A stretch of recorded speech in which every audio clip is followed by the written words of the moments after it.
예수를 본받아 91번째 시간입니다. 오늘 말씀의 범위는 마태복음 5장 17절로 20절이며 말씀의 제목은 율법 준수자입니까 혹은 율법주의자입니까? 입니다. 출애굽 후에 하나님은 이스라엘을 시내산으로 인도하셔서 십계명과 더불어 제사 제도를 선포하셨습니다. 법이 없는 나라를 상상해 보셨습니까? 무질서와 사고와 파괴가 난무할 것입니다. 십계명은 하나님 나라의 법이며 그 법의 기초와 원칙은 하나님의 사랑의 속성을 담고 있습니다. 하나님이 사랑이듯이 그분이 만드신 법 또한 우리에게 하나님 사랑과 이웃 사랑을 요구하고 있습니다. 따라서 하나님의 법은 하나님의 품성의 사본이라 할 수 있습니다. 십계명은 비록 출애굽 후에 시내산에서 선포되었지만 아담과 그 후손들의 마음속에 십계명의 원칙은 이미 기록되어 있었습니다. 애굽에서 체류하는 동안 하나님의 백성들이 하나님을 잃어버렸기에 그 법도 잊혀져 버렸습니다. 그래서 하나님은 출애굽한 백성들을 시내산에 모으시고 거기에서 십계명을 두 돌비에 기록하여 제시해 주신 것입니다. 돌에 기록하신 이유는 법의 불변성에 대한 하나님의 의도입니다. 예수님은 우리가 하나님의 법을 준수해야 할 것을 그분의 삶과 가르침을 통해 보여주셨습니다.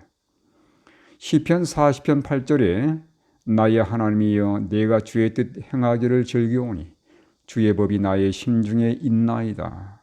이 시편의 말씀은 예수 그리스도의 간증입니다. 하나님이 변함없는 분이시라면 어찌 그분의 법이 변할 수 있을까요? 천지는 없어질지라도 율법의 1.1획도 변경되거나 없어지지 않을 것이라고 예수님은 말씀하십니다. 따라서 하나님의 계명이나 가르침의 일부를 변경시키려는 시도나 가볍게 취급하는 태도는 결코 천국에 들어가기에 합당하지 않습니다. 왜냐하면 하나를 무시하거나 어기는 것은 전체를 무시하거나 어기는 것이 되기 때문입니다. 예수님은 계명 또한 율법의 온전함과 중요성을 강조하신 후에 제자들의 의의가 서기관들과 바리새인들의 의의보다 더 나아야 천국에 들어갈 수 있다고 선언하셨습니다. 당시 서기관들과 바리새인들의 의의는 무엇이었습니까? 그들은 하나님의 계명을 문자 그대로 지켜서 의로워지고자 했고 구원에 이르고자 했습니다. 그런 자들을 우리는 율법주의자들이라고 부릅니다. 그들의 의에 대해서 예수님은 불합격이라고 판정했습니다. 그들은 살인하지 않고 간음하지 않고 남의 것을 훔치지 않으면 계명대로 순종한 것이고 그래서 스스로 의로운 자라고 생각한 것입니다. 그러나 계명은 문자 그 이상의 의미를 담고 있습니다. 마음으로 미워하는 것도 살인이며 마음으로 정욕을 품는 것도 간음이고 마음으로 탐욕을 품는 것도 도둑질이라고 계명은 가르칩니다. 이렇게 보면 사람은 결코 스스로의 노력으로 계명을 지킬 수가 없는 것입니다.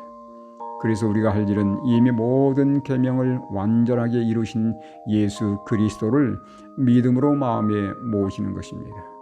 그것이 바로 의에 이르는 참된 길입니다. 오늘 나의 의는 행위에서 비롯된 것입니까?